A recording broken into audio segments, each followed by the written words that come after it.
Assalamualaikum warahmatullahi wabarakatuh.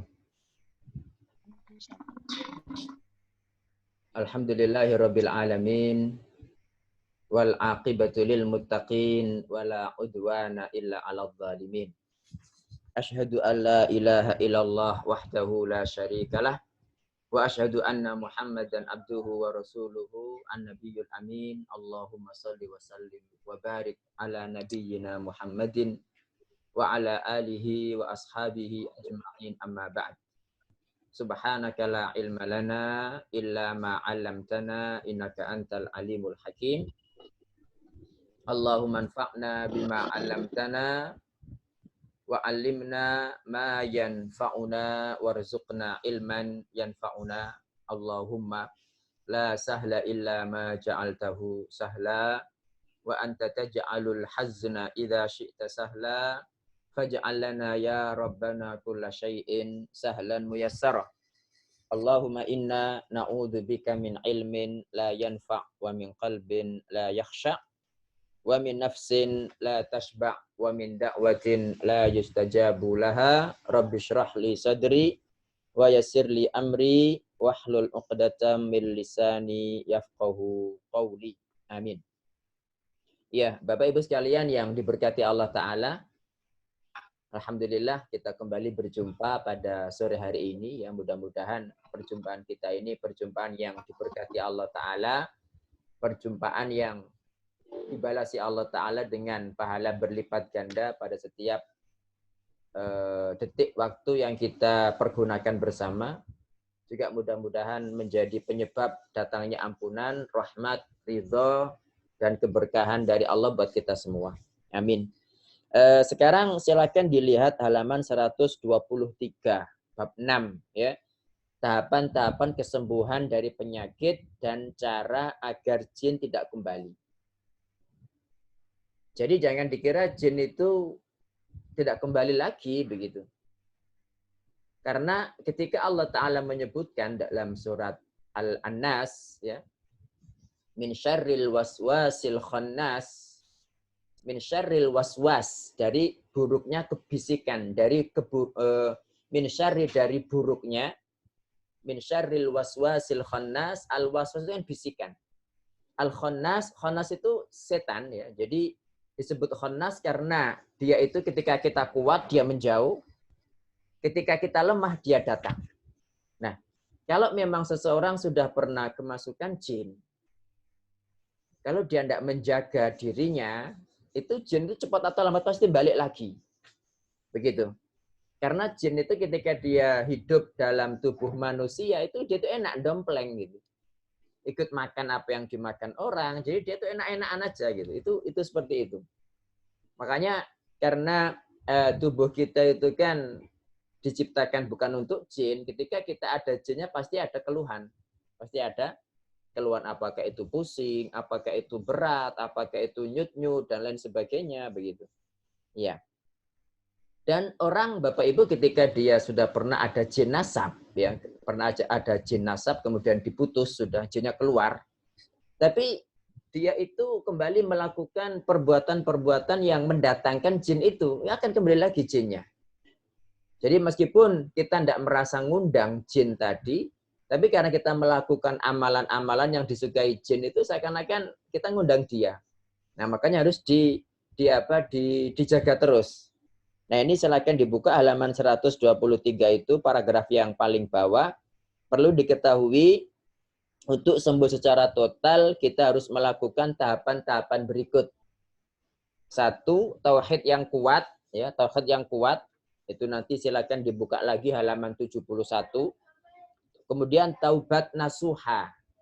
Taubat nasuha. Jadi taubat yang betul-betul. Kemudian tazkiyatun nafas. Kemudian istiqomah. Kemudian tibun nabawi. Baik ruqyah, herbal, bekam. Nah justru tibun nabawi ini tuh poin nomor 5. Poin nomor 5. Dan banyak sekali orang itu yang ketika datang itu ujuk-ujuk langsung tibun nabawi.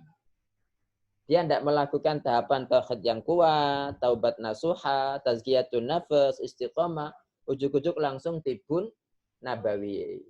Nah ini tentu kurang benar caranya ya, karena kalau ingin kembali, jinnya hilang sama sekali, harus menjaga mulai 1 sampai 5. Tauhid yang kuat pertama kali, kemudian taubatan nasuha, kemudian tazkiyatun nafas, kemudian istiqomah, baru kemudian at-tibbu an-nabawi. Begitu.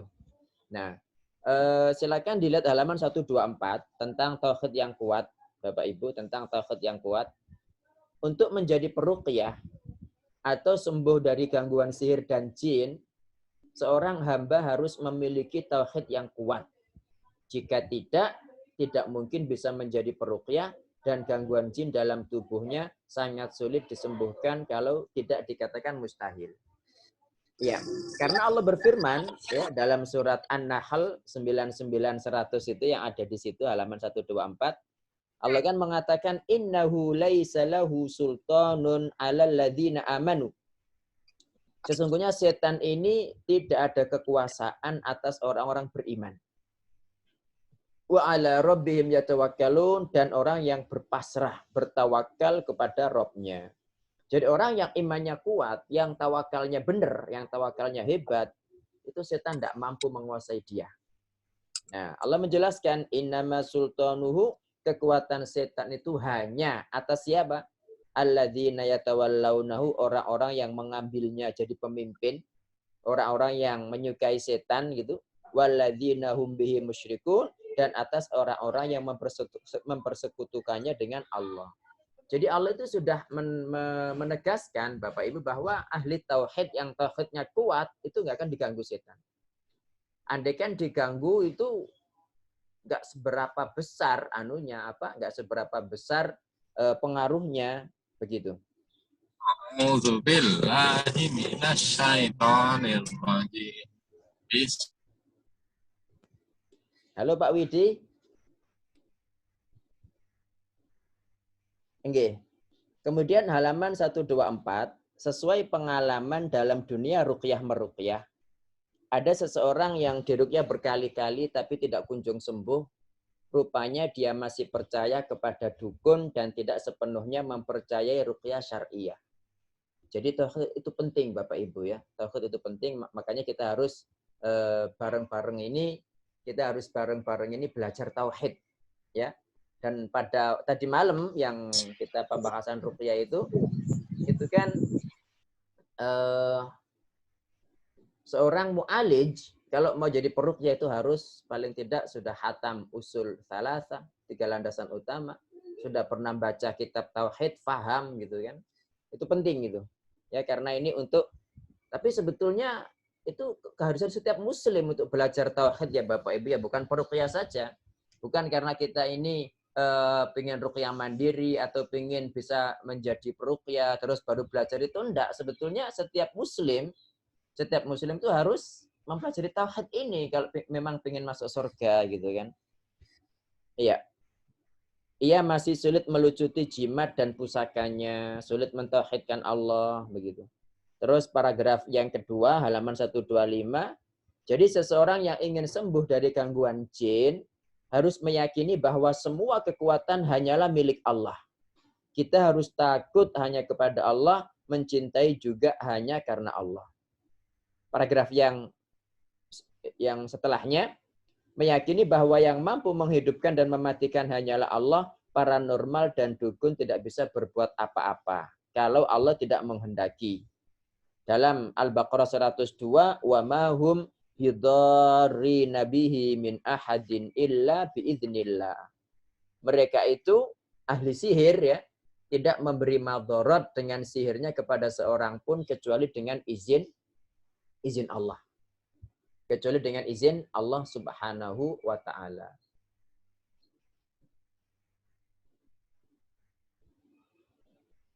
Ya, anak saya 5 tahun baru-baru ini ngomong sendiri. Kalau malam belum bisa tidur dan kalau siang tiba-tiba bilang ada hitam-hitam masuk rumah dan duduk di dalam. Tapi dia tidak ketakutan. Gimana ya Ustadz? Nah ini kayaknya orang tuanya juga perlu diruqyah. Jadi pembahasan yang tadi malam, Ibu kayaknya jenengan nggak hadir ya. Itu kalau anak kecil itu ada gangguan. Jadi seperti ini pasti ada gangguan. Ini indigo namanya. Ini namanya indigo ya. Ini namanya indigo. Kelebihan, punya kelebihan jin. Harus dibuang banyak-banyak itu jinnya. Jadi ini anak seperti ini biasanya dari orang tuanya. Jadi silakan dilihat lagi di list ya ciri-ciri gangguan jin yang ada pada diri ibu atau suami. Itu ada berapa? Kalau memang ada 4 lebih, nah ini berarti wajib melakukan ruqyah mandiri. Nah sekarang jenengan kan belajar. Jadi wajib meruqyah mandiri. Nanti di situ ada tata cara meruqyah rumah. Kalau anak 5 tahun ini insya Allah kalau orang tuanya sudah sembuh akan hilang sendiri itu jinnya. Tapi kalau anak sudah dewasa, ya kalau anak sudah dewasa maka ini biasanya memang anak itu nggak ada sangkut pautnya dengan orang tua. Tapi kalau ada anak masih kecil belum balik ya itu rata-rata terpengaruh dari orang tua. Insya Allah begitu. Yang kedua, tahapan kedua Bapak Ibu setelah tauhid yang kuat adalah taubat nasuha. Ya, silakan dibaca halaman 126. Di samping tauhidnya kuat, seseorang harus bertaubat secara tulus dari segala dosa yang dahulu dikerjakannya. Jangan separuh-separuh. Kemudian meninggalkan dosa tersebut. Banyak pasien ketika diruqyah, jinnya terbakar atau keluar, tapi setelah itu jin baru masuk lagi. Intinya setelah diruqyah, jin pasti balik lagi ke dalam tubuhnya karena tidak taubatan nasuha. Dosa-dosa yang biasa dilakukannya belum sepenuhnya dia tinggalkan, begitu. Rupanya pasien tidak meninggalkan kemaksiatannya. Ia masih berzina, naudzubillah, dengan pasangan haram. Ia masih suka berbohong, masih suka makan dengan tangan kiri. Makan dengan tangan kiri seakan-akan remeh. Makan tanpa baca bismillah, ya. Ia masih suka melihat film itu, gitu. Kemudian suka memakan makanan yang haram. Ya mungkin pekerjaannya masih pekerjaan riba, gitu kan. Masih suka berbohong, malas ngerjakan sholat, tidak pernah baca Quran, kerja di tempat yang haram, suka jabat tangan dengan selain mahram, dan maksiat-maksiat lainnya. Nah ini sangat berpengaruh. 127, paragraf pertama, secara umum, anggota-anggota yang digunakan maksiat itulah yang biasanya ditempati jin. Karena itu banyak pasien saat diruqyah ada satu organnya yang bergerak-gerak. Kalau kaki, berarti kaki itu ditempati jin karena banyak maksiat lewat kakinya. Kalau mata, berarti mata itu ditempati jin karena banyak digunakan maksiat dan lain sebagainya. Ini rata-rata begitu 80%, tapi tidak harus ya. Nah, halaman 127 ya, paragraf yang bawah itu, sebelum bawah, baris 2 dari bawah, sementara syarat taubat ada 3. Seperti dikatakan Imam Nawawi, pertama meninggalkan maksiat, harus ditinggalkan maksiat itu semuanya. Kedua, menyesal karena sudah melakukan maksiat, menyesal. Ketiga, bertekad untuk tidak ngulang. Ini kalau dosanya antara kita dengan Allah Azza wa Jal. Kalau dosanya itu berkaitan dengan Bani Adam, halaman 128 ditambahkan syarat keempat, yaitu meminta kehalalan dari orang yang dizolimi. Kita ingat-ingat kepada siapa saja kita pernah berbuat zalim, Bapak Ibu. Kita sudah minta kehalalannya belum? Itu penting ya kalau kita memang ingin sembuh dari penyakit ini. Ali bin Abi Thalib mengatakan, "Mana zala bala'un illa bidzambin." Tidaklah bala turun kecuali karena dosa. Secara umum itu. Wala rufi'a illa bitaubah, dan tidak dihilangkan kecuali dengan taubat. Tahapan yang ketiga, tazkiyatun nafas dan tingkatannya.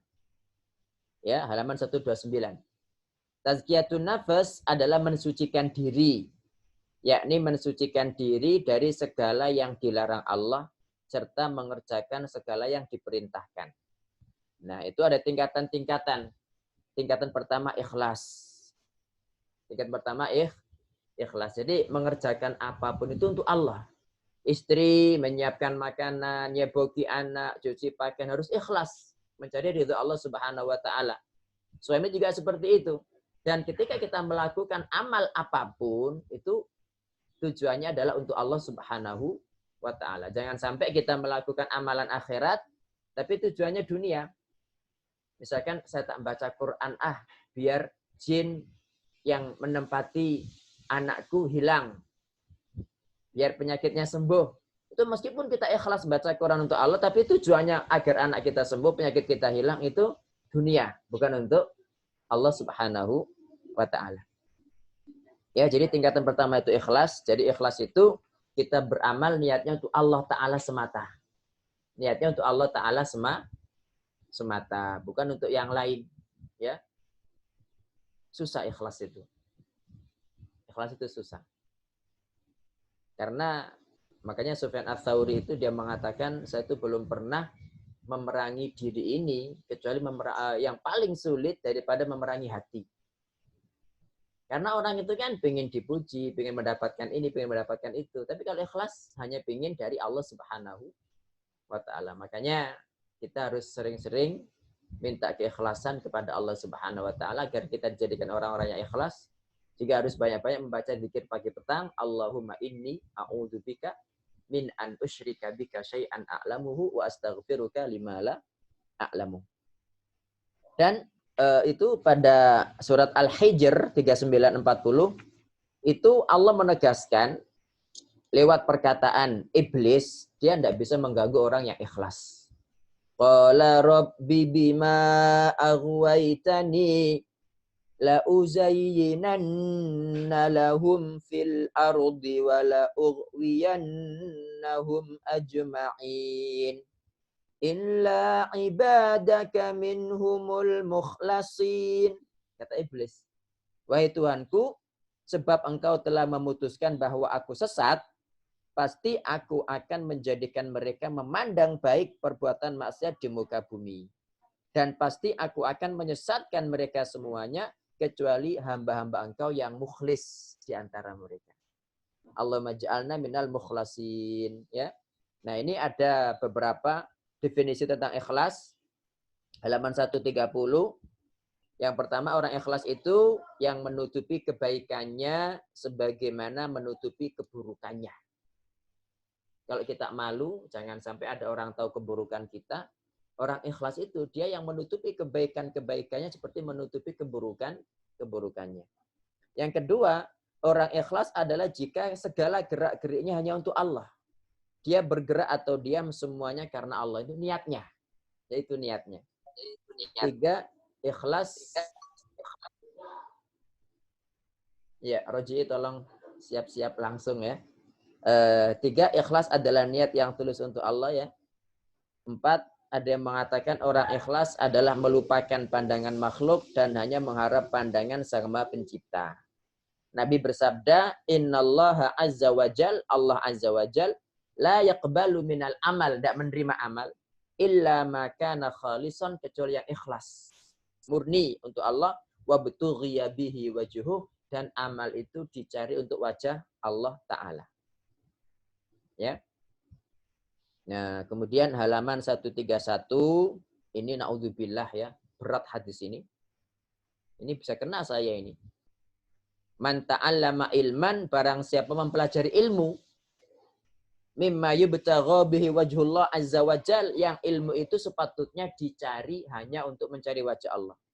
Tetapi la yata'allamuhu illa liyusiba bihi aradan minad dunya. Ia tidak mempelajarinya kecuali untuk mendapatkan satu bagian dari dunia. Saya tak belajar ilmu agama gitu kan. Saya tak belajar di fakultas syariah biar ketika lulus langsung masuk PNS di KUA, langsung bisa kerja di pengadilan agama misalnya. Niatnya itu.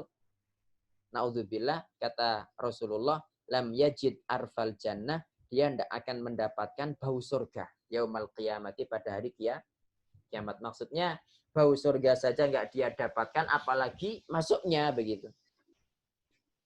Nah, kemudian tahapan berikutnya Bapak Ibu, setelah apa tadi? Setelah ikhlas ini, halaman 139. Halaman 139, beribadah secara murni kepada Allah. Maksudnya ibadahnya ini jangan kecampuran bid'ah gitu. Jangan sampai kita melakukan amalan-amalan yang apa amalan-amalan yang tidak sesuai sunnah Rasulullah Shallallahu Alaihi Wasallam begitu. Ya, dan itu untuk macam-macam ibadah itu silakan dilihat halaman 140. Ada ibadah badaniyah, ibadah yang dilakukan anggota badan seperti sholat, puasa, ruku, sujud, haji, tawaf. Ada ibadah maliyah, ini ibadah dengan harta seperti menyembelih, nazar, zakat, hadiah, sedekah. Ada ibadah qalbiyah, yaitu ibadah yang dilakukan oleh kalbu seperti khusyuk, tunduk kepada Allah, merendah, cinta, tawakal, takut, mengharap, yakin, pengagungan, dan husnudzon. Ada ibadah qauliyah, ibadah yang bersifat perkataan, seperti bersumpah dengan nama Allah, berdoa, minta perlindungan, meminta pertolongan. Ya. Kemudian tahapan yang berikutnya, tingkatan ketiga dari tahapan tazkiyatun nafas, halaman 144, menetapi jamaah kaum muslimin. Ya, menetapi jamaah kaum muslimin. Menetapi jamaah ini, itu ada dua, silakan dibuka halaman 146. Satu, ya pertama, menetapi jamaah kaum muslimin secara akidah. Halaman 146. Ya, jadi menetapi jamaah kaum muslimin secara akidah. Yang kedua, menetapi jamaah kaum muslimin secara barisan. Secara akidah kita nggak nyimpang. Bukan akidah kuburiyin, suka ke kuburan. Ya. Bukan akidah orang-orang yang membolehkan pergi ke dukun. Bukan akidah yang dia macam-macam pokoknya. Harus akidah Ahlussunnah wal Jamaah, yaitu tauhid yang murni. Kemudian yang kedua, halaman 147, menetapi jamaah secara barisan. Yakni secara lahir dan batin kita senantiasa bersama ahlul haq kapanpun dan dimanapun. Nggak pernah keluar dari jamaah ahlul haq. Kemudian yang keempat, halaman 149, itu menetapi sholat berjamaah. Kalau laki-laki ya, kalau laki-laki itu berjamaah itu wajib. Kalau perempuan tidak wajib berjamaah, bahkan yang paling bagus itu mengerjakannya di rumah. Tingkatan kelima, berpegang teguh kepada Al-Quran dan Al-Hadis. Jadi semua gerak-geriknya itu disesuaikan dengan Quran dan Hadis. Ada dalilnya enggak saya berbuat begini ini dari Quran? Ada dalilnya enggak dari hadis saya berbuat seperti ini? Ini tingkatan yang kelima dari tazkiyatun nafas. Tingkatan keenam, senantiasa meminta pertolongan dan perlindungan kepada Allah. Dengan mengucapkan doa, Allahumma a'inni ala dzikrika wa syukrika wa husni ibadatik. Nah, kemudian keempat adalah istiqomah dalam ketaatan. Halaman 153. Ini istiqomah. Istiqomah itu Bapak Ibu, kita senantiasa melakukan ketaatan tanpa melihat waktu, tanpa melihat tempat. Kapanpun dan dimanapun kita berbuat taat. Kalau misalnya kita taatnya itu pada bulan Ramadan saja, berarti kita ini enggak istiqomah karena hanya terbatas pada zaman. Gitu. Kalau kita itu takut kepada Allah, jadi orang soleh, kita di majelis taklim saja, atau ketika di masjid saja, berarti ini kita taatnya tergantung dengan tempat. Begitu. Jadi yang namanya istiqomah itu kapanpun dan dimanapun kita senantiasa taat kepada Allah Ta'ala semampu kita.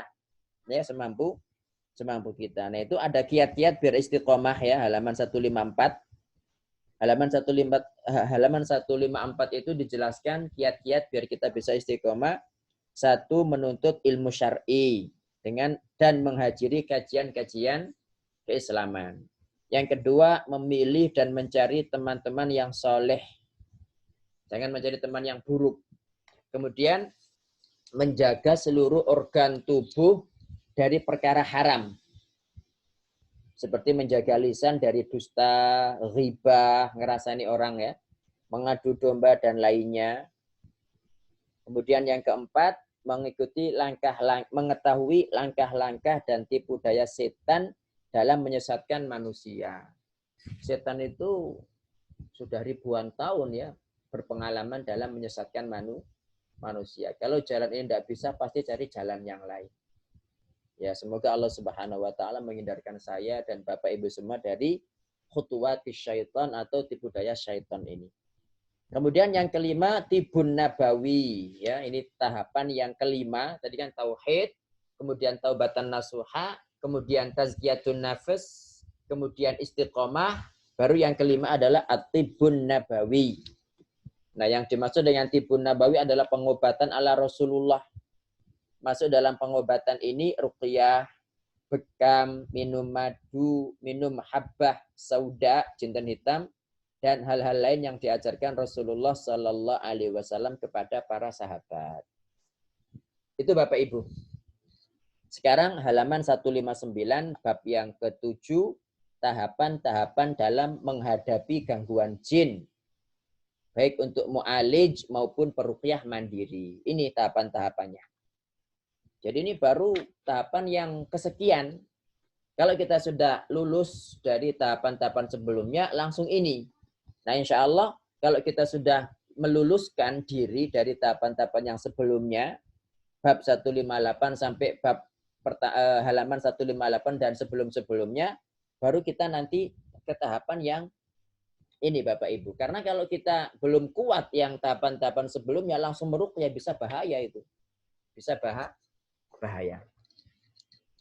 Ini suami juga sering lihat-lihat aneh dan ketakutan di rumah, katanya ada genderuwo. Dia sering gampang takut di rumah sendirian. Saya pikir cuma guyonan. Pernah diruqyah katanya ada jin nasab dari kakeknya. Apa ini nurun ke anak saya? Oh iya Bu, enggak.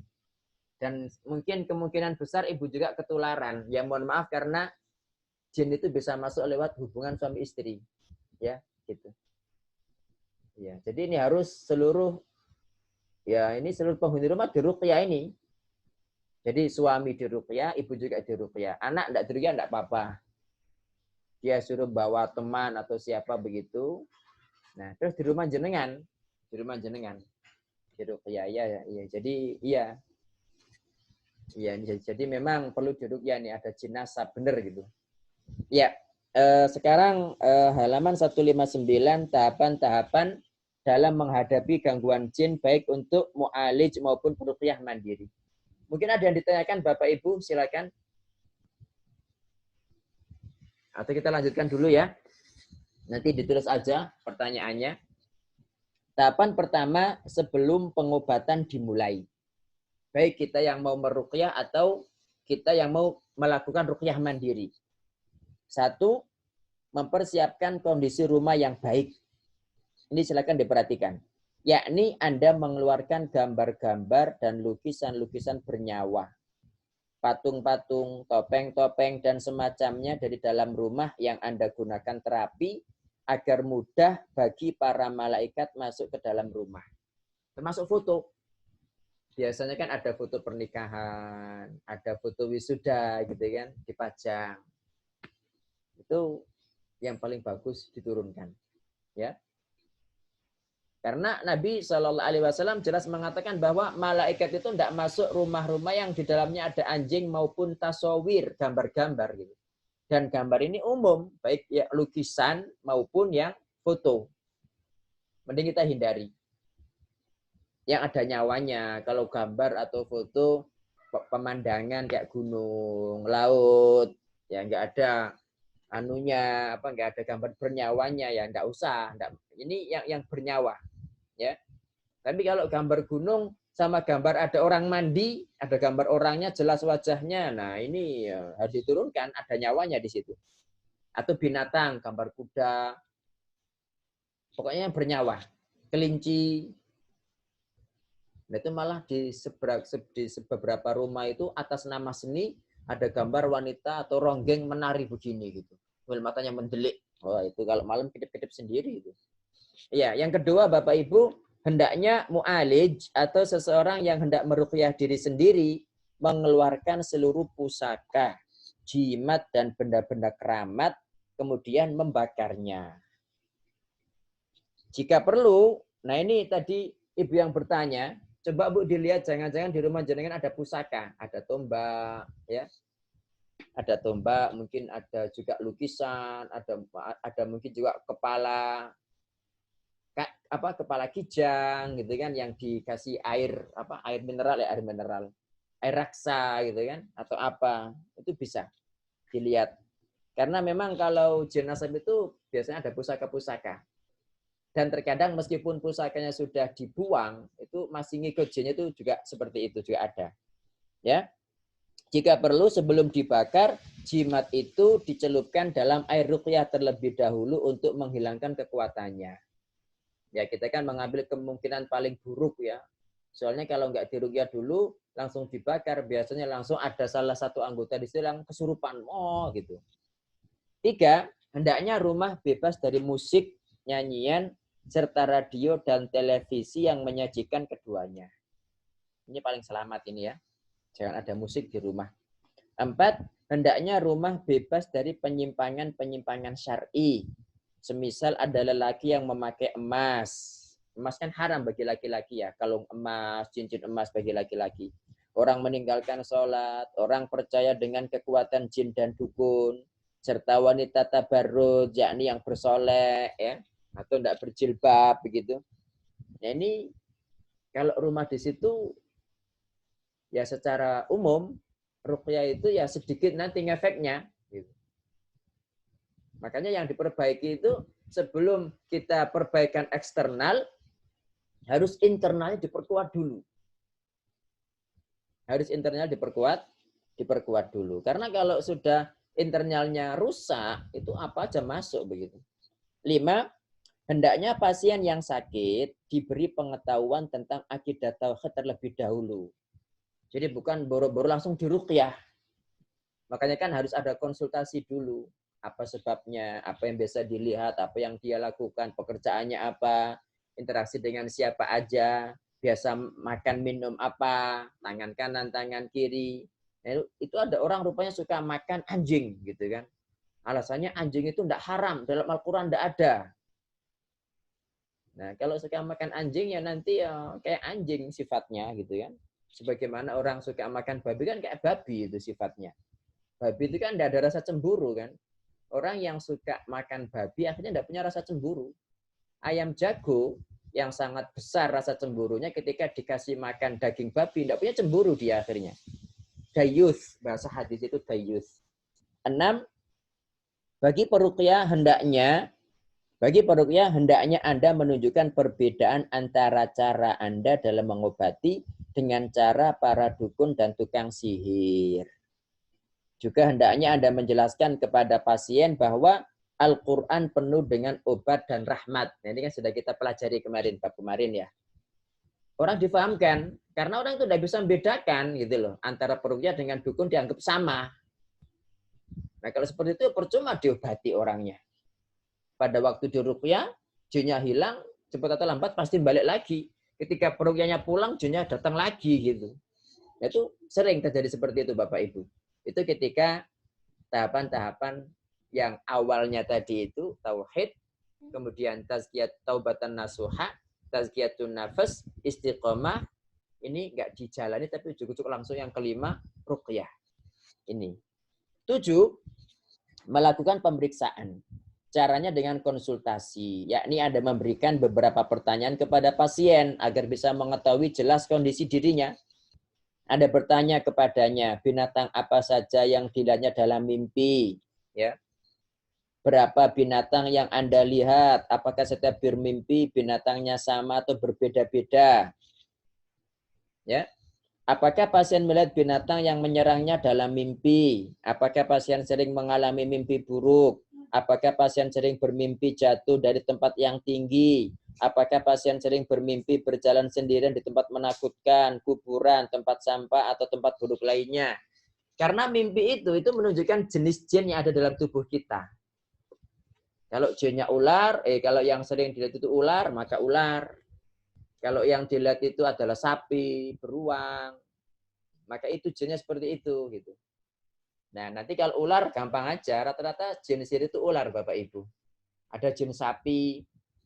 Nah, kalau jin sapi nanti yang dibacakan ya innallaha ya'murukum an tadhbahu baqarah dalam surat Al-Baqarah. Disebut sekali baqarah itu langsung dia gitu. Nah, kalau jinnya itu berupa anjing, maka bacakan ayat yang ada lafaz anjing pada surat Al-Kahfi. Wa kalbuhum basitun dhira'aihi bil wasid. Diulang-ulang. Wa kalbuhum basitun dhira'aihi bil wasid. Kalau dia melihat orang itu seperti mengejar terus, mau bunuh, itu sihir. Itu sihir. Kalau yang dia lihat dalam mimpinya itu kok dia di tempat kotor, di comberan, di sungai kok banyak kotoran manusia, tempatnya ndak enak. Itu juga sihir kadang-kadang dicampur dengan jin nasab biasanya. Ini pengalaman seperti itu Bapak Ibu ya. Kalau yang dilihat itu laki-laki bersahaja, berjenggot, ganteng, pakai sorban, atau wanita Arab, ngakunya seperti Rabi'ah al-Adawiyah, ngasih nasihat, ngasih petua, apalagi datang pas kita itu kondisi sumpek, ada masalah, dia datang, kayak mau menasihati. Nah ini secara umum ini adalah jin nasab. Atau kita melihat binatang-binatang buas, ya kita melihat binatang-binatang buas, seperti singa, anjing, ular, warna putih tapi, ya ular putih, nggak ganggu. Dia melihat kita dari jauh, ini jin nasab juga. Ini jin nasab juga. Terus kalau kita melihat merpati putih atau apa, gitu kan, nggak ganggu. Ini biasanya jin ain atau mungkin juga jin nasab. Nah makanya kita harus bertanya, kita tulis itu yang dilihat apa saja, gangguannya di mana saja. Karena jin-jin tertentu itu memiliki sifat-sifat tertentu. Kalau jin ini biasanya jin berupa binatang-binatang buas, beruang, naga itu pasti orang yang terkena itu kepalanya pusing, migrain, gitu ya. Atau kalau jinnya itu mungkin ya seperti itulah. Kemudian kalau di kaki atau boyok, ya boyok itu biasanya ular piton jinnya, gitu kan. Kalau di sini biasanya ini genderuwo gitu kan. Nggak tahu gimana rupa genderuwo itu. Berat gitu kan sini. Pundak berat gitu. Biasanya sering sesak dadanya. Nah, sering sesak dadanya itu biasanya itu kuntilanak. Sering sesak. Itu ciri-cirinya. Dan ini para wanita biasanya. Ya, silakan di antara Bapak Ibu, di antara ibu-ibu yang mungkin sering merasa sesak dadanya, itu pasti secara sadar atau tidak sadar pernah melihat kuntil anak. Kalau mimpinya itu kuburan dengan pocongan, nah ini sesuai pengalaman, itu sihir pakai tanah kuburan. Targetnya itu dibuat sakit parah, ini korbannya, pasiennya dibuat sakit parah, dibuat habis hartanya, baru ketika hartanya habis dibuat mati. Itu versi dia. Kalau Allah mengizinkan terjadi, ya betul terjadi itu. Tapi wa ma hum nabihi min ahadin illa biidznillah. Kan begitu Bapak Ibu. Jadi tidak ada yang bisa memberikan madarat kecuali Allah Ta'ala memberikan izin. Nah makanya kita melanjutkan halaman 161. Dari pertanyaan-pertanyaan di atas, Anda bisa mengetahui jumlah jin dalam tubuh dan jenisnya. Misalkan jika pasien melihat banyak ular dalam mimpi, berarti ia dihinggapi banyak jin dan itu adalah jin ular. Kalau sudah tahu gampang ya, nanti ularnya dipanggil datang sambil melet-melet gitu. Seperti itu pula ketika pasien bermimpi memakai kalung salib. Dan ini terulang berkali-kali, ini menunjukkan jin yang dalam tubuhnya adalah jin yang dikirim untuk memurtadkan pasien. Gampang. Tinggal bacakan saja surat Al-Maidah tentang laqad kafaral ladzina qalu innallaha huwal masih ibnu Maryam. Bacakan ayat-ayat yang menjelaskan kafirnya orang-orang yang mengatakan Allah adalah Isa, Isa adalah Allah, yang mengatakan Isa adalah putra Allah, yang mengatakan bahwa Isa itu satu dari 3 Tuhan. Itu diucapkan berkali-kali, dibacakan langsung bru gitu. Nanti jinnya langsung gini anu salib. Ya, saya seperti ini karena berpengalaman seperti itu. Jadi pernah gitu kan. Jadi dibacakan itu langsung jinnya gini. Itu kalau jinnya awam, Bapak Ibu. Kalau jinnya awam. Kalau jinnya itu tokoh pendeta nanti ada di halaman terakhir itu, oh belum nggak termasukkan di sini kayaknya. Itu kalau pendeta, kalau awam jin-jin Nasrani dibacakan itu langsung masuk Islam. Kalau pendetanya yang sesuai pengalaman saya, yang pendeta itu dia enggak terpengaruh dengan bacaan tadi. Baru diajak dialog lewat lewat logika, baru dia mikir gitu. Baru dia mikir. Nah, ini pengalaman saya begitu. Ya mungkin ya pengalaman kan beda-beda ya dan enggak harus seperti itu gitu. Jadi jinnya itu kata versi orang yang diruqyah itu ketika belum masuk Islam itu dia itu seperti vampir, ada siungnya ya keluar begitu. Kemudian kayak pakaian kayak vampir begitu. Dan namanya itu John Frederick namanya, John Frederick. Dibacakan ini itu Nah, kenapa? Karena ini dia datang karena marah saat yang tadi itu sudah masuk Islam anaknya. Terus dia datang. Ketika datang dibacakan itu kok dia tuh enggak ada reaksi sama sekali gitu kan. Terus tak ajak dialog tentang Nabi Isa. Jadi gini intinya katanya Nabi Isa itu Tuhan. Nah, Tuhan kok mati? Enggak, dia anak Tuhan gitu. Ini anak Tuhan, masa bapak gak bisa nulungi anaknya? Mikir dia, iya ya. Suruh masuk Islam enggak mau. Nah, tapi kemudian kita bacakan ayat-ayat inna dina indallahil Islam. Ya, agama hanya di sisi Allah, agama di sisi Allah adalah Islam. Kemudian wa may yabtaghi ghairal islami dinan fala yuqbala minhu wa huwa fil akhirati minal khasirin. Kemudian dibacakan ayat-ayat yang berbicara tentang neraka. Seperti dalam Al-Buruj gitu kan, enggak usah jauh-jauh yang kita hafal aja. Al-Buruj innal ladzina fatanul mu'minina wal mu'minati tsumma lam yatubu falahum adzabu jahannam wa lahum adzabul hariq, sambil kita meresapi maknanya. Innal ladzina amanu wa amilus solihati lahum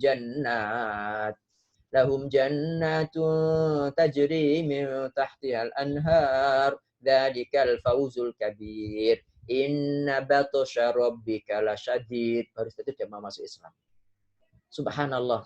Menurut dia tuh sebetulnya enak ya, senang. Makanya saya kadang-kadang penasaran gitu loh. Kenapa? Karena jin Bapak Ibu yang namanya makhluk halus ya. Mereka nggak ngerti bahasa Al-Qur'an, nggak ngerti maknanya gitu. Tapi dibacakan ayat-ayat yang berbicara tentang surga itu langsung versi si peruqyah itu langsung dia tuh melihat kayak surga, tempat indah gitu. Ketika dibacakan ayat-ayat tentang neraka, itu langsung kelihatan api membara, tempat yang sangat panas ya. Kelihatan gitu. Subhanallah, itulah mukjizat Al-Qur'an itu. Gitu. Jadi mereka langsung masuk Islam, dan kalau kita seperti itu ya maksudnya tambah iman ya Allah, bener ya, memang ini kemukjizatan Al-Qur'an begitu. Itu sisi enaknya Bapak Ibu ya. Ya saya menjelaskan sisi enaknya saja. Ya, insyaallah begitu. Iya. Kemudian halaman 162 ya, paragraf kedua. Atau jika Anda seorang wanita kemudian melihat berkali-kali seorang pria dalam mimpi Anda, padahal Anda tidak menyukainya, ini kemungkinan besar adalah pelet atau biasa disebut sihir mahabbah. Nanti ada macam-macam sihir, insya Allah akan kita pelajari. Juga kadang ada wanita itu diruqyah, dibacakan itu nangis aja, enggak tahu Ustaz, kok tiba-tiba pengen nangis. Nah, itu biasanya dia ini dicintai jin.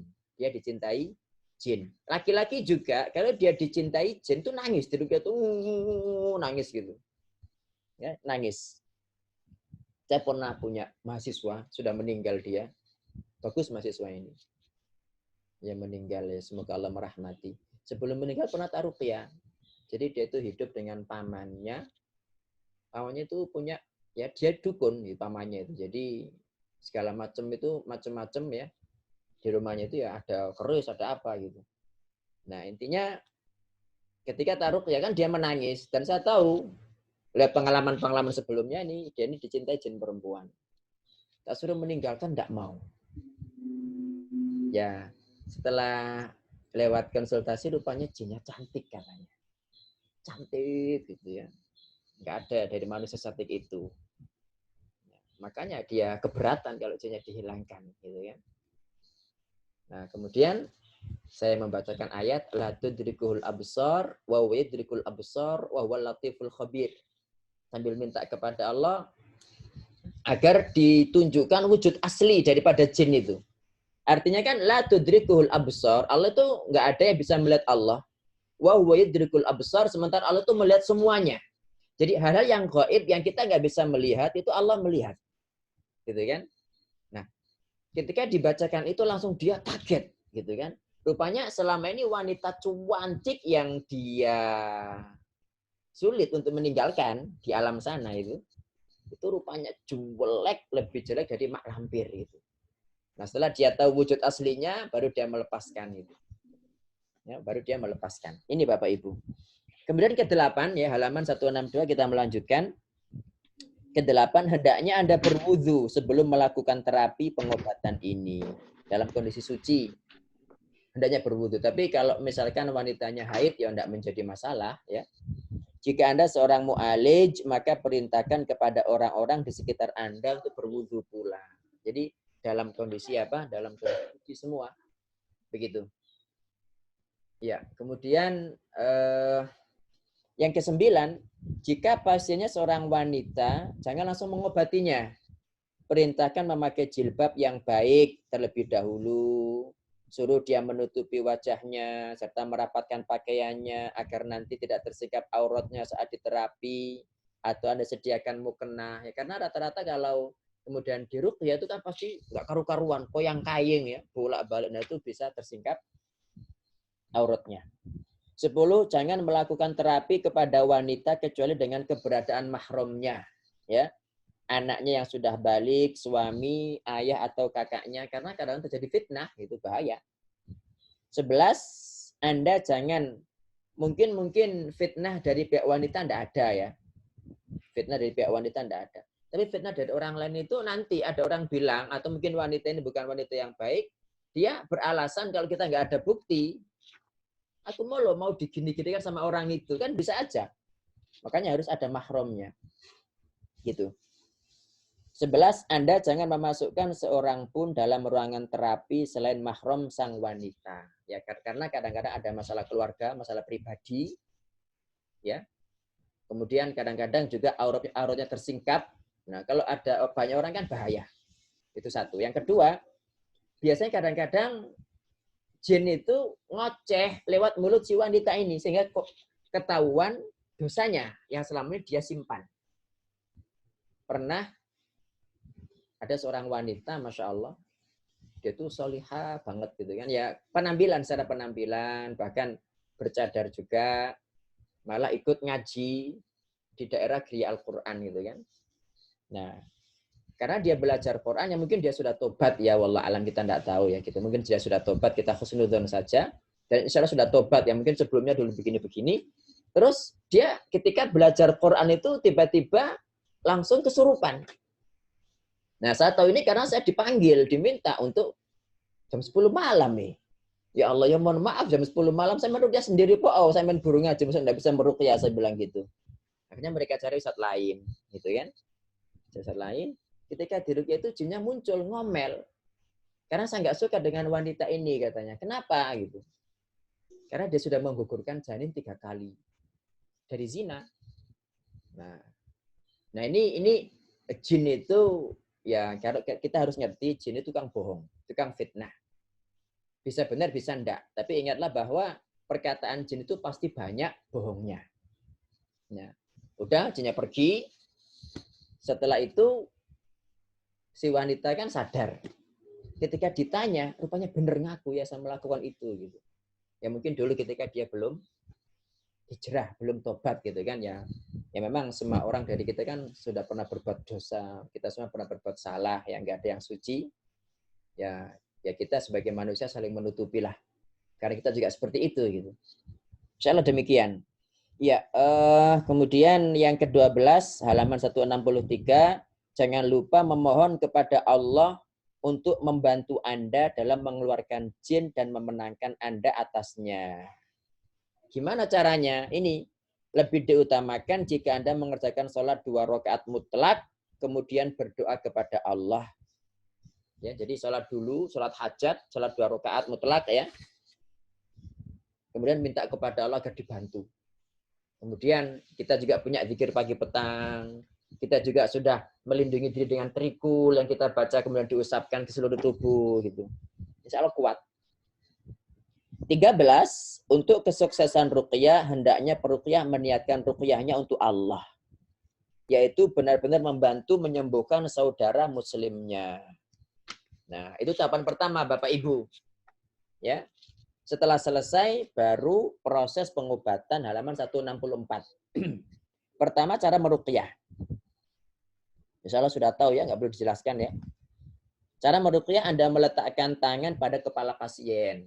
Karena ini kan otak kan. Inti yang menggerakkan semua kan otak. Biasanya jin itu menguasai otak biasanya. Atau kalau kita sudah tahu daerah yang sakit, maka daerah yang sakit itu disentuh gitu. Tapi rata-rata kepala ya. Anda meletakkan tangan pada kepala pasien, ini cara meruqyah. Kemudian bacakan ayat-ayat berikut pada telinganya. Secara tartil, pelan, dan penuh makna. Ingatlah ketika membaca ayat-ayat ini Anda harus meresapi dan memahami maknanya. Kita berusaha itu. Karena dengan kita meresapi dan kita juga memahami maknanya itu lebih makjleb gitu, lebih cospleng gitu kan. Juga perlu Anda ketahui Al-Qur'an itu mempunyai 3 fungsi. Nah, 3 fungsi ini kita niatkan semuanya. Pertama sebagai penyembuh segala penyakit rohani maupun jasmani. Kita niatkan itu Bapak Ibu. Yang kedua, sebagai pemberi hidayah kepada jalan yang benar bagi jin dan manusia. Kita niatkan Al-Qur'an yang kita baca ini sebagai petunjuk. Biar ini orangnya tobat, biar orangnya kemudian ngerti mana yang benar, jinnya juga seperti itu. Yang ketiga, sebagai pembakar bagi jin-jin yang membangkang. Kalau memang jinnya tidak mau masuk Islam, tidak mau ini ya udah, biar dibakar aja sama Allah lewat Al-Qur'an ini. Begitu, baru bacakan ini. Ini ayat-ayat ruqyah secara umum. Ya. A'udzubillahi Al-Fatihah, Al-Baqarah 1 sampai 5. Kemudian surat Al-Baqarah 163 164, ayat kursi. Kemudian 2 ayat terakhir Al-Baqarah. Ini umum ya. Dibacakan aja. Nah, nanti kalau panjenengan terapi pengen ruqyah mandiri, ini aja dibaca semuanya. Nah, kalau pada kondisi-kondisi tertentu ketika baca, kok ada pas baca surat apa gitu kan, kok langsung terasa panas. Nah, itu ulang-ulangi terus. Ulang-ulangi terus sambil dicabut. Bismillah Allahu Akbar gitu. Sambil atau batukkan gitu biar muntah. Biar jinnya keluar lewat itu gitu. Jadi begitu. Kalau pada satu ayat Anda membaca kok tiba-tiba langsung pusing. Nah, itu ulangi terus. Jangan kemudian ditinggalkan, ulangi terus. Karena rupanya pada ayat inilah jin itu terpengaruh, ngefek gitu. Ini menunjukkan bahwa nggak semua ayat itu bisa. Kadang-kadang ada jin tertentu juga dengan ayat tertentu. Kalau jin nasab misalnya, itu dengan ayat-ayat sihir nggak ngefek ya, sampai kita baca ribuan kali nggak ngefek jin nasab itu. Dia bukan sihir kok gitu. Tapi bacakan ayat-ayat yang tentang apa ya, seperti surat Nuh gitu kan. Itu langsung dia ngefek. Seperti itu Bapak Ibu. Ini ayat-ayat secara umum ya. Halaman 172. Halaman 172. Ayat-ayat di atas jika dibacakan kepada pasien dengan niat ruqyah, di garis bawah ya, sangat berpengaruh terhadap jin. Ada kalanya mengusir dan menjauhkannya dari pasien atau menghadirkannya. Langsung datang. Ya. Langsung datang. Nah, datang ini lewat kesurupan, lewat langsung berteriak, langsung sopo kowe. Ojo macam-macam, ojo melu-melu, gak urusamu gitu kan. Nah, yang kedua, halaman 173, bagaimana mengetahui kehadiran jin. Ini, 1, pasien memejamkan kedua mata, merem aja. Bisa ngomong tuh merem. Atau kedua matanya melotot, ya. Atau sering mengedipkan kedua matanya, jadi kedip-kedip sering kedip-kedip gini, duduk-duduk gitu. Atau meletakkan kedua tangannya pada mata. Ini berarti jinnya hadir sudah. Nggak berani itu. Ya, itu jinnya nggak berani ngelihat kita. Buka matamu, gitu. Kalau melotot itu jinnya mau ngelawan. Ya diludai aja gitu. Ya nggak diludahi pakai ludah, ya maksudnya ditiup. Itu langsung waduh gitu jinnya itu. Biar nggak sombong-sombong amat gitu loh. Dan kalau jin itu menampakkan kesombongan, berani nantang kita jangan pernah keder, jangan menunjukkan rasa takut. Kalau kita itu apa ya namanya makhluk halus ya, takut dikit itu jinnya langsung oleh gawe gitu. Ya, jadi jangan pernah menampakkan rasa takut. Ingat kita punya senjata sangat kuat, kita punya Allah nggak mungkin kalah. Begitu. 2, adanya kedutan dan getaran keras pada tubuh atau getaran ringan pada jari jemari. Ini menunjukkan jinnya hadir. Aku kok diusik ya, nggak enak ini, tak miri aja gitu. 3, adanya goyangan keras pada tubuh pasien. Ya, kesurupan kan bergoyang-goyang. 4, pasien menjerit dan menangis. 5, pasien terus-menerus menyebut namanya. 6, kepalanya menjadi pusing tak karuan. Ditambahkan Bapak Ibu yang ke-7, keringat dingin keluar, gelegean kentut ya, tus gitu. Tiba-tiba pengen pipis, pengen BAB, tiba-tiba kok langsung keluar darah haid banyak, merongkol, berarti jinnya itu hancur insya Allah. Ketiga, lanjutkan dengan memberikan pertanyaan-pertanyaan berikut. Kalau jinnya muncul, siapa namamu, apa agamamu, ya cuma pengetahuan umum aja, jangan diyakini. Karena jin itu banyak bohongnya. Mengapa engkau masuk ke dalam tubuh ini? Apakah dalam tubuh ini terdapat jin lain? Kalau ada jin lain, langsung panggil aja yang paling kuat. Biar nggak lama-lama, ngapain kita berhadapan dengan jin yang kroyo-kroyo. Langsung yang paling kuat. Panggil itu yang paling kuat. Caranya baca, aina matakunu, ya'tibikumullahu jami'a. Dengan izin Allah kita ulang-ulang itu, mana yang paling kuat? Aina matakunu, ya'tibikumullahu jami'a. Langsung datang. Kamu kenapa manggil saya? Berani sama saya gitu. Kalau memang dipanggil balik nggak datang berarti dia nggak berani muncul gitu. Ya. Apakah engkau kerjasama dengan tukang sihir? Kamu tinggal di sebelah mana dari tubuh ini, gitu kan? Dilanjutkan terus. Kemudian kamu ayo keluar, gitu kan? Biasanya nggak bisa saya diikat di sini. Itu ada kalanya benar, ada kalanya bohong. Nah, tapi kalau dia sampai bilang hal-hal yang mustahil, atau melakukan hal yang haram, misalkan saya mau keluar kalau kamu menyembelih ini, jangan dituruti. Atau saya tidak bisa keluar kalau di rumah ini, saya pengen keluar di rumah sana, itu pasti bohong itu. Bilang saya sudah lengket ini, sudah menjadi darah seperti daging, tidak mungkin bisa keluar, itu pasti bohong itu. Ya. Kemudian kalau dia bilang saya ada bul ditanam di sini, coba dicek aja. Kalau memang bisa dijangkau, dijangkau. Kalau nggak benar, misalkan harus ngeduin, harus ini, ya jangan dituruti, itu banyak bohongnya itu. Ya minta aja kepada Allah atau minta kepada si pasien untuk mencari sendiri secara gaib agar diambil dan dihancurkan. Ya masa ditanam jauh sudah jadi rumah misalkan, ya itu disuruh bongkar rumahnya, ngedui, rusak rumahnya gitu kan. Jadi maka dihancurkan secara gaib saja gitu. Misalnya begitu. Keempat, apa yang harus dilakukan bersama jin muslim? Ya itu jin munafik itu, enggak ada jin muslim. Ya kalau memang sama jin muslim ya dinasihati ya. Itu berarti jin muslim yang muslim enggak benar. Kalau muslim sekarang kan banyak kita lihat banyak orang ngaku muslim tapi enggak sholat, banyak ngaku muslim tapi melakukan dosa, banyak ngaku muslim tapi berjudi gitu kan. Ya jin juga seperti itu. Ngakunya muslim tapi ganggu orang gitu kan. Iya. Kasihan jin itu kadang dipeluk kudo sama tukang sihir, dipeluk kudo. Jadi dia tidak tahu apa-apa, dia diikat di situ, dipaksa, itu ada. Dan ada juga jin itu diculik di Gunung Kawi, dipasang di sini, diikat, untuk ganggu gitu. Itu ada seperti itu. Jadi apa yang harus dilakukan bersama jin muslim?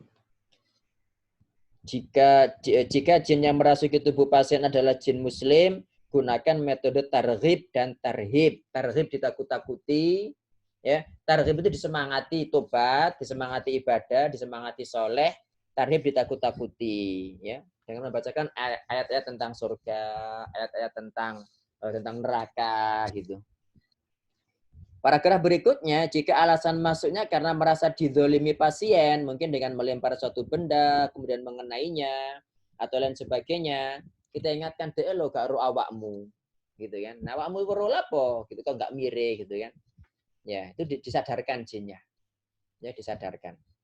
Kemudian jika sebab masuknya ke dalam tubuh manusia karena cinta, maka jelaskan bahwa jin haram mencintai manusia. Bacakan berulang-ulang. Ar-Rum ayat 21. Wa min ayatihi an khalaqalakum min anfusikum azwaja. Itu pasti nangis jinnya itu. Gitu.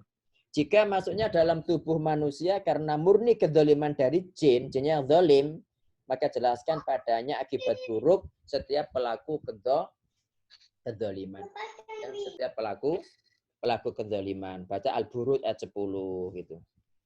Kemudian halaman 177 ya. Kelima, keluar dari mana? Tanyakan kepada jin mau keluar lewat mana. Jika mau keluar lewat mata, tenggorokan atau perut, maka katakan jangan. Tapi keluarlah lewat mulut, hidung, telinga, atau jari jemari kaki dan tangan ya. Mulut itu lewat muntah. Kalau lewat mata ya bisa buta matanya, nanti bisa rusak ya. Gitu Bapak Ibu. Nah, sebelum kau keluar ucapkan assalamualaikum ya. Disuruh masuk Islam dulu. Masuk Islam dulu. Kalau dia tidak mau masuk Islam ya tidak mungkin assalamualaikum. Jadi dijak dialog ya. Waktu lama ngeruk itu capek kadang-kadang. Baca terus sampai muru itu kan capek kadang-kadang. Ya, apalagi sudah ngantuk gitu kan malam-malam. Ya, tapi insya Allah kalau kita niatkan untuk Allah Subhanahu Wa Taala, ingat kalau dia masuk Islam itu kita mendapat pahalanya gitu. Nah, ini Bapak Ibu. Insya Allah kalau dia sudah jadi masuk Islam, suruh pergi ke Masjidil Haram, suruh pergi ke masjid terdekat. Di sana banyak jin Muslim, gitu. Kalau sudah keluar, alhamdulillah. Kalau memang dia tidak mau masuk Islam, tidak mau keluar, bunuh aja, disembelih gitu kan. Kita pakai sembelih, pakai di lehernya, pakai tangan, ya. Kita bacakan wama romaita id romaita walakinnallaha roma. Kita berdoa ya Allah jadikan ini pedang yang sangat tajam gitu. Pedang yang sangat tajam. Biar jin ini mati dengan izinmu. Baca syahadat atau baca Allahumma sholli ala Muhammad, baca sholawat yang kita baca ketika tahiyat itu, terus kita engkek-kek gitu. Gitu kan. Nah, kayak gitu tuh kadang-kadang jin itu juga berbohong gitu loh, pura-pura. Kadang digorok itu juga tertawa, hehehe, enggak mempan gitu. Itu berarti ada silnya di sini, ada pelindungnya. Bacakan ayat yang lain untuk menghancurkan itu. Lau anzalna hadzal qur'ana ala jabalil la ra'aitahu khashi'an mutasaddian min khasyatillah. Baru bismillah Allahu akbar. Itu. Jadi jin itu tingkat-tingkatan, ada yang lebih kuat, lebih sakti lagi gitu. Tapi enggak ada yang sakti kecuali Allah Subhanahu wa Ta'ala. Kalau memang sudah keluar, itu periksa kembali Bapak Ibu. Jangan percaya jin keluar aja, kadang sembunyi dia. Ketika jin mengaku sudah keluar, halaman 177 ya, silakan melakukan pemeriksaan kembali. Karena jin banyak berdusta kecuali sebagian kecil dari mereka yang dirahmati Allah. Caranya dengan membacakan ayat-ayat ruqyah sekali lagi, dengan menekan daerah-daerah tertentu pada tubuh. Daerah-daerah tertentu itu daerah-daerah yang diliwati darah besar. Ya, daerah aliran darah besar. Ditekan-tekan gitu. Kalau ditekan, masih gini-gini, berarti jinnya bohong. Belum keluar dia. Atau bacakan Al-Baqarah 148 untuk memunculkan kembali. Ainama takunu ya'jibikumullahu jami'a. Al-Baqarah 148. Ainama takunu ya'jibikumullahu jami'a. Begitu. Nah nanti kalau sudah ditekan-tekan daerah-daerah itu kok nggak ada reaksi, berarti memang sudah pergi jinnya. Tapi kalau masih jedut, aduh, gitu. Itu berarti jinnya masih ada. Bohong dia, belum keluar. Bagaimana jika yang berada dalam tubuh bukan jin muslim? Halaman 178. Pertama, sebelum melakukan apapun yang lain, tawarkan kepada dia untuk masuk Islam. Ya Kak, tadi dialog dengan jin itu kan ada yang PKI, ada yang Syiah, ada yang Khawarij, ya. Malah sama ada jin itu bilang begini, kan Wahabi gitu, itu ada juga gitu. Ya. Kalau jinnya Syiah, itu bacakan ayat-ayat dalam Al-Quran yang membahas tentang Allah meridai para sahabat. Seperti At-Taubah ayat 100. Ya. Atau hadis-hadis yang melarang, Nabi melarang kita mencela sahabat. Itu langsung nggak karu-karuan dia. Kalau jinnya Syiah. Kedua, kalau PKI, musyrik, beda. Biasanya kalau pasien itu melihat jinnya itu pakai belangkon, berarti jinnya abangan. Belangkon itu loh. Berarti jinnya abangan. Nah, kalau gitu itu ya musyrik ya, bacakan azab aja gitu. Kedua, jika menolak masuk Islam dan terus kufur, maka tidak ada paksaan dalam agama. Perintahkan kepadanya untuk keluar dari tubuh. Jika mau keluar, alhamdulillah. Jika menolak keluar, jelaskan tidak mau ya bakar aja, ngapain ya lama-lama. Ya. Tetapi kalau kita tukang bakar itu di musim banyak jin efeknya. Ya. Itu ada di YouTube itu dokter siapa ya? Dokter lupa itu dokter dia. Cuma kalau melihat kayaknya dia tuh sabar gitu, cari jalan tengah. Tapi kalau batin saya cara begini ini lama ya, Rek. Berjam-jam itu, Bu, Pak ya. Jadi kan dokter siapa saya lupa itu, dokter dia peruqyah ya. Jadi mengikuti caranya itu Syekh Abdul Rauf Halimah yang dari Tunis itu atau dari Aljazair itu ya. Ya. Jadi yang biasa dibaca itu sama. Allahu apa itu? Surat Al-A'raf itu loh. A'udzubillahi minasyaitonirrajim. Wa huwa yatawallas inna waliyallahu alladzi nazzala al-Qur'ana wa huwa yatawallas shalihin. Ulang-ulang itu yang dibaca. Ya. Tapi perlu diingat, siapapun tidak boleh main pukul seenaknya kecuali sudah mempunyai pengalaman dan bisa memastikan bahwa pukulan itu mengenai jin bukan orangnya. Kalau main pukul, ceprak, kadang-kadang jinnya ngelesi, yang kena orangnya, yang sakit orangnya, Bapak Ibu. Jadi memukul itu haram ya dalam meruqyah. Mukulnya cuma gini dok, ayo keluar. Bukan jebrak, itu ya sakit itu. Yang apa? Orangnya bukan jinnya gitu. Ketiga, membaca ayat-ayat yang bisa menyiksa jin seperti ayat kursi, surat Yasin, surat As-Saffat. Secara umum ayat-ayat tentang azab, ayat-ayat tentang neraka itu sangat menyakitkan bagi jin-jin kafir. Begitu.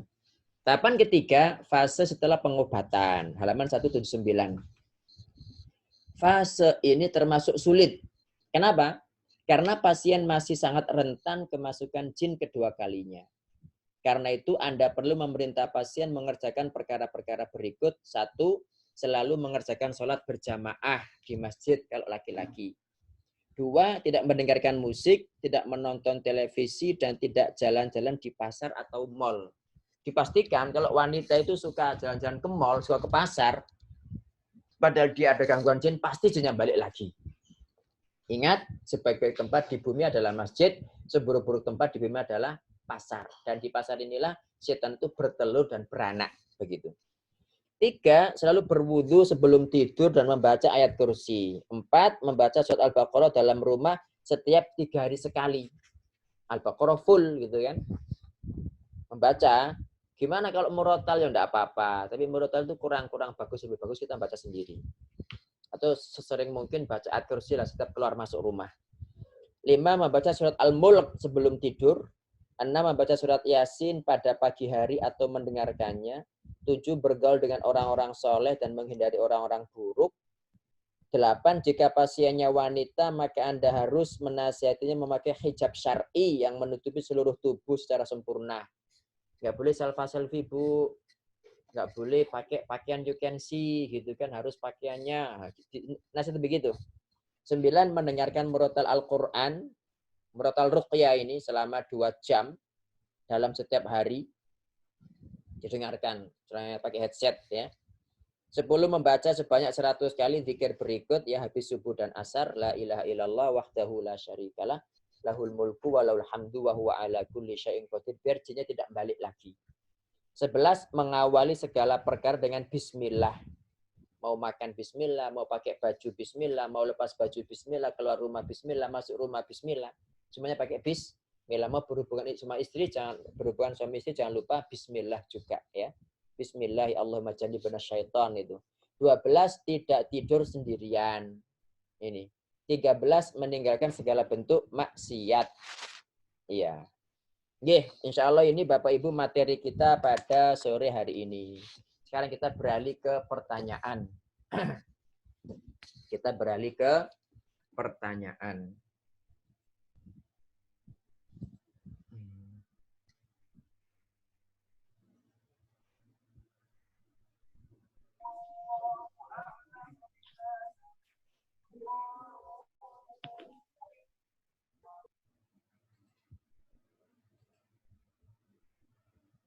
Kok banyak pertanyaannya ini?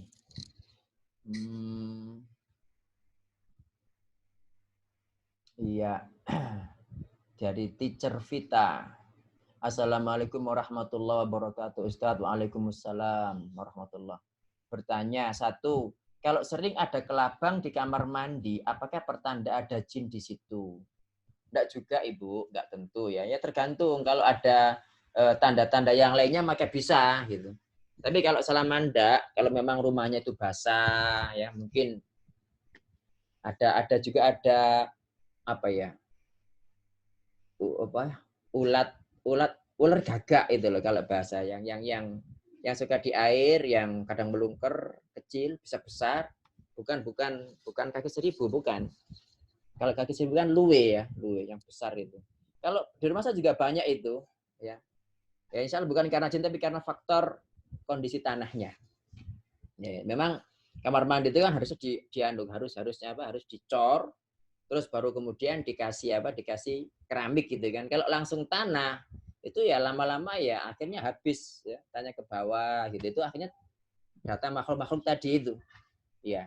Kecuali kalau memang di samping ada tanda-tanda tadi itu ada gangguan lain, mungkin sering ada bau, mungkin sering ada sosok, mungkin ada sering di anggota itu yang kesurupan. Nah kalau gitu berarti itu bagian daripada jin, tapi kalau tidak ada ya insya Allah tidak menjadi masalah. Setiap minggu sudah kita bersihkan. Oh ya, itu insya Allah jin biasa. Jin biasa itu binatang biasa. Kalau bertemu seseorang, kadang-kadang pas pembicaraan kita menatap lawan bicara. Ada seperti yang aneh dengan tatapan mata yang tajam. Apakah itu juga indikasi ada jin dalam dirinya? Bisanya iya. Kalau tatapannya aneh, itu bisa karena dia iri, ada ain, atau memang dia ada jinnya. Ya, kalau kita bermimpi ke tempat yang sama beberapa kali. Wah, berarti kalau jenengan ini terjadi pada jenengan, Bu, di rumah jenengan, berarti itu ada kaitannya. Berarti itu jin itu kelabang itu bunuh aja semua. Karena di antara tanda-tanda tadi itu, tanda gangguan jin itu, ini bermimpi ke tempat yang sama beberapa kali. Kalau sekali, dua kali, tidak menjadi masalah. Tapi kalau sering, itu termasuk gangguan jin. Ya, silakan nanti baca lagi ciri-ciri gangguan jin yang ada dalam tubuh itu di beberapa itu nanti dilingkari. Kalau lebih dari 4 ada di situ berarti itu harus diruqyah atau melakukan ruqyah mandiri. Assalamualaikum Ustaz. Waalaikumsalam warahmatullahi. Apakah dengan memperbanyak baca Quran bisa mengurangi gangguan jin? Insya Allah bisa. Tapi jangan niat agar jinnya hilang ya. Tapi murni niat Quran ini untuk Allah Subhanahu wa taala dibaca. Terus setelah itu, ya Allah, kalau memang Al-Quran ini saya baca ikhlas untukmu, jadikan dengan bacaan Quran ini semua jin-jin ini hilang dalam tubuh kami, dalam rumah kami, dalam keluarga besar kami, begitu. Jadi ini, jangan meniatkan baca Quran biar jinnya hilang. Kalau itu syirik. Ya. 2, terkait baca Quran untuk wanita yang sedang haid. Banyak perbedaan di hadis. Ada yang bilang boleh menyentuh Quran, ada yang bilang tidak boleh menyentuh Quran, ada yang bilang boleh menyentuh asal tidak langsung, ada yang bilang boleh asal itu Quran tafsir. Mohon penjelasan Ustaz terkait hal ini. Ada pendapat yang mengatakan Ibu, dan insya Allah benar, wanita haid itu boleh baca Quran langsung dari mushaf. Itu benar insya Allah pendapat itu. Ya. Karena ma'nala yamassu ilal mutahharun itu bukan manusia tapi malaikat gitu. Dan kata hu itu kembali kepada lauh mahfuz, bukan kepada Al-Quran. Dan hadis-hadis yang melarang wanita haid baca Quran itu tidak ada yang sahih. Nah, tetapi biar kita selamat ya, kita menghindari khilaf karena banyak orang yang nggak sependapat dengan kita gitu kan. Jadi kan baca saja dalam kondisi haid, baca dari Android, Quran dari Android tidak menjadi masalah, dan baca dari Quran terjemah. Itu tidak menjadi masalah meskipun dalam kondisi haid, meskipun dalam kondisi nifas gitu. Ya, apakah hal-hal yang bisa dilakukan wanita haid untuk melindungi diri dari gangguan jin? Yang baca Quran tadi itu, baca Quran dari Android, baca Quran dari Quran terjemah, senantiasa baca zikir pagi petang. Ya. Kemudian jangan mengucapkan yang buruk-buruk, jangan pernah mengeluh, biasanya kan mengeluh ngelokno suaminya, marah kepada anaknya itu berpengaruh juga. Kemudian makanan ya, jangan sampai kita makan yang haram begitu. Iya. Kemudian bagaimana sebenarnya secara syariat, apakah mu'alij wanita dibolehkannya? Boleh loh. Mu'alij itu kan peruqyah kan. Wanita ya boleh, malah bagus. Itu untuk meruqyah para wanita. Nah, rata-rata itu kan peruqyah laki-laki semua. Nah, sementara kebanyakan pasien itu kan wanita, kan bahaya itu. Ya, kalau nggak kadang-kadang ya nggak boleh terjadi persentuhan kan. Pakai kayu bidara. Kalau memang sangat darurat harus menyentuh ya pakai sarung tangan gitu kan, atau kalau ada mahramnya lewat tangan mahram yang nyentuh gitu. Ya, tidak menjadi masalah ya. Bagaimana sebenarnya secara syariat apakah mu'alij wanita dibolehkan? Sangat boleh, malah harus gitu. Assalamualaikum Ustadz, saya beberapa kali mimpi ular besar. Saya ada gangguan sakit punggung dan lutut. Apa saya diganggu jin ular piton? Ya benar, jelas lah. Tadi sudah jelaskan kan. Boyok, kaki itu berat ya. Apalagi sering mimpi ular besar, ular piton gitu kan. Belontang-belontang, besar-besar. Ya itu pasti itu di tempat yang di tempat tadi itu di punggung sama di lutut, itu di situ tempatnya. Nah, kalau di lutut biasa rata-rata itu pengapuran. Ya, umur 40, 50 kok kata ada pengapuran, harus disuntik cairan itu ada ularnya itu di situ, diganggu itu. Nah, bagaimana cara meruqyahnya? Ya baca aja tadi yang di halaman apa itu atau di bagian terakhir buku kita itu jenengan baca itu. Dengan niatan ya Allah, saya membaca Al-Qur'an ini untukmu semata. Mohon ya Allah dengan bacaan Al-Qur'an ini hilangkan jin-jin itu. Ya. Tapi kalau ini berkaitan dengan jin nasab misalnya, dalam arti mungkin gangguan ini Anda dapatkan karena ada faktor keluarga. Nah, ini harus keluarga juga diruqyah semuanya. Dan biasanya kalau misalkan satu orang melakukan ruqyah terus dia itu sakit, itu semua anggota keluarga sakit semua. Pegel-pegel, capek-capek karena jinnya capek gitu. Iya. Kemudian assalamualaikum Ustadz. Waalaikumsalam warahmatullah. Dalam ruqyah ada beberapa kemungkinan sumber gangguan. Di antaranya adalah sihir, jin dan ain, ya. Nah, terkait gangguan jin ada yang karena maksiat dan ada yang karena nasab. Bagaimana membedakan antara gangguan nasab dan sihir? Iya. Jadi kalau memang ada jin nasab, ada jin sihir, itu dihilangkan dulu jin sihirnya. Dihilangkan dulu ainnya. Baru terakhir jin nasab. Jin nasab itu paling terakhir, Bapak Ibu. Paling sulit soalnya. Karena berkaitan dengan anggota keluarga. Ya. Nah, cuma ya jin nasab ini biasanya mempermudah jin-jin lain masuk. Jin iseng masuk. Karena dia sudah buka lubang, sudah buka pintu, masuk gitu. Ya. Apa boleh kita meyakini kalau ada orang yang menyihir kita atau malah ini adalah jebakan suudzon? Ya kalau memang jelas sihir, lewat ciri-cirinya jelas ada menyihir gitu. Cuma kita nggak boleh suudzon. Nah, cuma biasanya kalau kita terkena sihir itu kita sering bermimpi orang tersebut. Ya, orang yang di dunia nyata nggak suka dengan kita tuh dalam mimpi itu sering muncul, berarti itu jin sihir.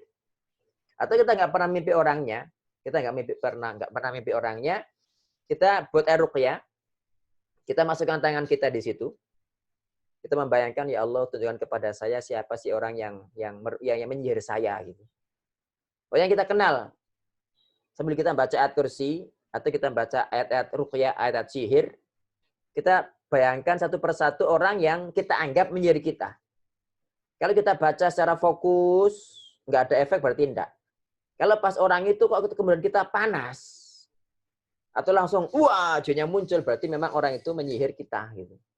Nah inilah yang bisa dibuktikan para peruqyah, tapi secara lahir dibuktikan lewat kasar enggak bisa. Gitu. Jadi ini kalau kita ingin bukti secara, kalau main ke polisi kan perlu bukti nyata ya. Ini kita nggak bisa membuktikan gitu. Tapi bukti seperti ini hanya peruqyah yang tahu gitu. Kita yakin bahwa dia yang menyihir lewat cara tadi. Tapi kalau lewat nyata kita nggak punya bukti. Nggak bisa kita katakan kita laporan ke polisi, kita nggak punya bukti. Ya kecuali polisi juga peruqyah, baru dia ngerti gitu kan. Ya. Oh iya. Sudah Bapak Ibu, ini nggak ada pertanyaan lagi. Apakah ada yang mau ditanyakan? Tafadhol. Langsung lewat pertanyaan saja. Oh sudah jam 5 ini. Waktunya berdoa ya. Kalau begitu saya akhiri sampai di sini Bapak Ibu. Jazakumullah khairan atas kehadirannya ya. Ini kalau nggak ada kesibukan habis ini silakan waktunya difokuskan untuk berdoa kepada Allah Ta'ala. Ini waktu-waktu mustajab. Kalau memang dalam diri Anda ada gangguan jin, ini waktu yang sangat pas untuk apa? Untuk meruqyah diri, karena mustajab doa kita. Kemudian ketika buka, langsung pakai kurma ajwa. Langsung jinnya langsung keluar semua, wek gitu. Insyaallah begitu. Ya, silakan berdoa dan jangan lupa mendoakan saya. Jazakumullahu khairan. Ya, sama-sama ya. Jazakumullahu khairan. Assalamualaikum. Subhanakallahumma wa bihamdika asyhadu an la ilaha illa anta astaghfiruka wa atubu ilaik. Wassalamualaikum warahmatullahi wabarakatuh.